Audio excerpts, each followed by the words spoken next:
Olá, crianças! Que a paz de Jesus esteja com todos nós, hoje, agora e sempre.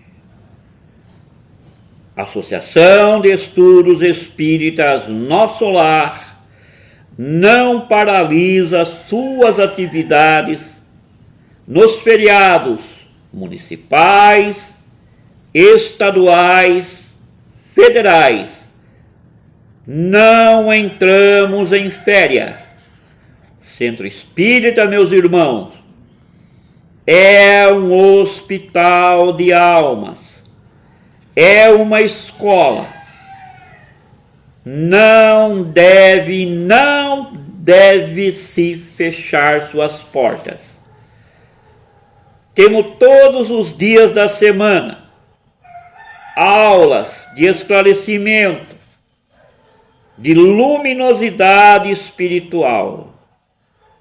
Temos o passe todos os dias da nossa semana. Temos também reuniões aos domingos à noite.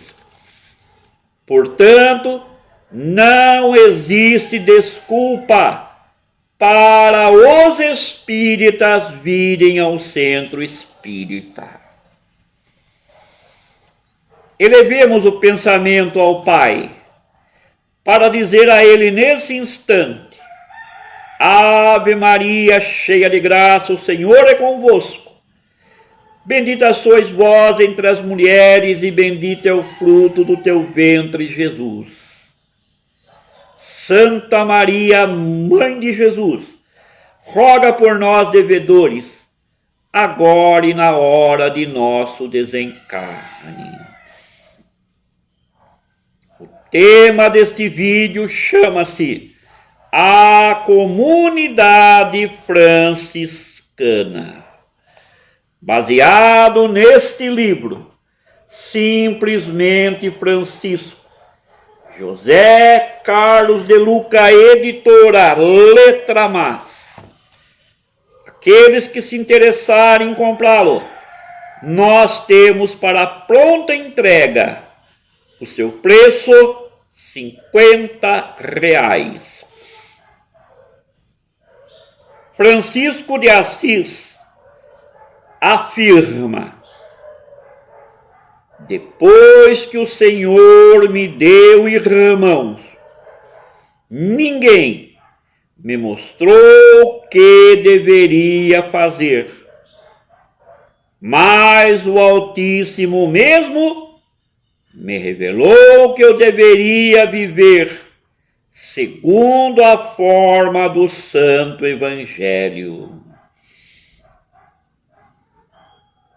O interesse das pessoas por Francisco, meus irmãos, crescia a cada dia que se passava.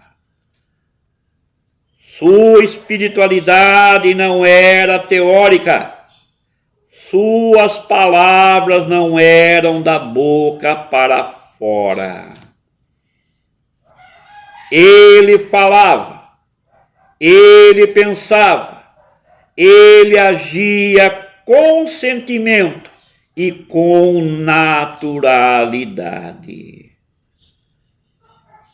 A sua alma estava, portanto, incendiada pelo Evangelho, e as suas atitudes demonstravam isso. E ontem como hoje, o mero discurso religioso não convence por si só. Olha que advertência, meus irmãos, especialmente para aqueles pregadores que falam de Jesus, mas não exemplificam, se afastando a cada dia de Jesus.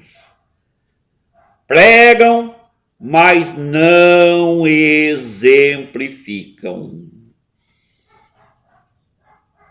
Espera-se, portanto, meus irmãos, o exemplo de quem prega, virtude aos outros.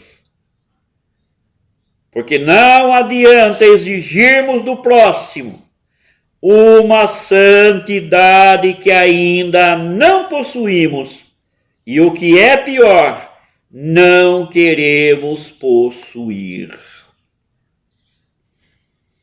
Nesse aspecto, Francisco de Assis pregava o Evangelho com a sua vida, sendo concedida nas palavras, pródigo e atitudes. Aliás, a tal respeito ele mesmo comentava dizendo: meus irmãos, coloquem o Evangelho em prática no dia a dia e, se necessário, use palavras e, acima de tudo, exemplos. É assim, então, que a vida de Francisco de Assis passa a inspirar outras vidas. Surgiram os dois primeiros pretendentes a segui-lo: Bernardo de Quintavalle e Pedro Catani. Para aceitá-los, Francisco os leva à igreja e explica a eles que deveriam antes consultar o Evangelho. E, ajoelhados diante do altar, Francisco de Assis ora em voz alta, dizendo: Senhor Jesus, trago à tua presença os irmãos Bernardo e Pedro. Eles querem seguir os teus passos. De minha parte, ficaria muito feliz em recebê-los, pois além de servirem ao teu Evangelho, eles também supririam as minhas grandes deficiências. Eu já não viveria tão solitariamente. Teria amigos para carregar pedras, aliviar a dor humana e propagar a tua boa nova. Mas estamos curvados à tua vontade, meu Jesus, pois a obra é tua e não minha, e o nosso desejo é servir-te segundo os teus planos. Gostaríamos de ouvir a tua palavra, Senhor. E, tomando o Evangelho às mãos, Francisco abre aleatoriamente, e a resposta foi clara e direta. Jesus disse aos seus discípulos: se alguém quiser vir comigo, renuncie a si mesmo, tome a sua cruz e siga-me. Assim, meus irmãos, nascia a comunidade franciscana. Rapidamente, muitos outros foram se integrando, e aquela nunca mais parou de crescer pelo mundo afora, constituindo-se hoje na maior ordem religiosa do mundo. Embora Francisco de Assis intuísse que o trabalho se espalharia para os mais distantes lugares e que mais irmãos viriam cooperar na obra, ele sempre temeu que ao longo do tempo o grupo se desviasse de suas raízes de simplicidade, de pobreza e de humildade. E Emmanuel descreve alguns traços da comunidade nascente.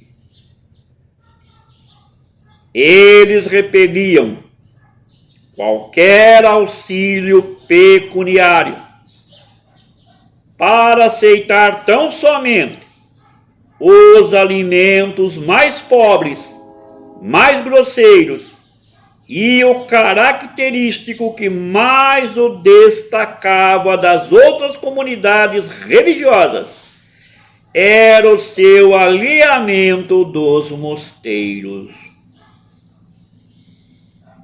Em vez de repousarem à sombra dos claustros, na tranquilidade, na meditação, esses espíritos abnegados franciscanos reconheciam que a melhor oração para Deus é a do trabalho construtivo, no aperfeiçoamento do mundo e dos corações.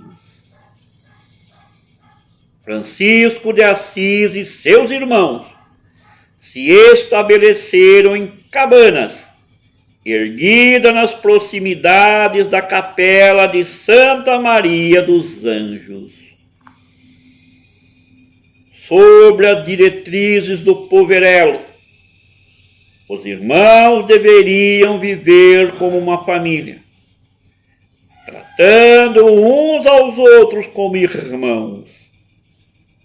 Que ninguém fosse dormir zangado com o seu irmão, que conversassem, que se perdoassem mutuamente, que vivessem alegres, porque não fazia sentido serem pregadores do reino de Deus com o semblante triste, que não recebessem dinheiro, mas apenas alimentos, seriam compartilhados entre si com os pobres, que não se preocupassem com o dia de amanhã. Guilherme Samura explica que os frades se dividiam na tarefa segundo as suas aptidões. Aquele que cozinhasse melhor ficava na cozinha. Os que possuíssem aptidões para os trabalhos manuais se responsabilizavam pela construção de mosteiros, pela reforma de igrejas. Outros, por sua vez, ficavam na faxina, tratando de deixar em ordem o local onde o grupo estava vivendo naquele momento. E ao lado de tudo isso, Francisco era firme, rígido, ao exigir dos companheiros duas coisas fundamentais: